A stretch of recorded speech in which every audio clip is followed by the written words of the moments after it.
হিমালয়ের পাদদেশে এক গ্রাম ছিল। সেখানে রমেশ্বর নামে এক পরিশ্রমী কৃষক বাস করত। তার জমিতে সে এক বড় আপেলের বাগান লাগালো। প্রতিদিন ভোরে সে গাছে পানি দিত, সার দিত আর গাছেদের সাথে কথা বলতো।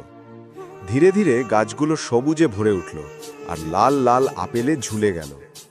গ্রামের লোকেরা বলতো, রমেশ্বরের আপেল এত মিষ্টি কেন? রমেশ্বর হেসে বলতো, কারণ এতে আমার পরিশ্রম আর ভালোবাসা মেশানো আছে।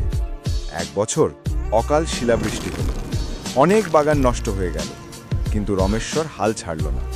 ভাঙা ডাল বেঁধে দিল, ছোট গাছগুলোকে বাঁচালো আর পরের বছর আরও মিষ্টি ফল পেল। সে গ্রামের শিশুদের বিনে পয়সায় আপেল বিলিয়ে দিত।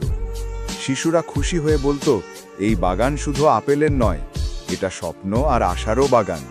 বন্ধুরা, ভিডিওটা যদি ভালো লাগে তবে একটা লাইক দিবেন আর আমাদের চ্যানেলটা সাবস্ক্রাইব করতে ভুলবেন না। পাশে থাকা বেল আইকনটা প্রেস করে রাখুন, যাতে নতুন ভিডিও আপলোড হলে সঙ্গে সঙ্গে পেয়ে যান।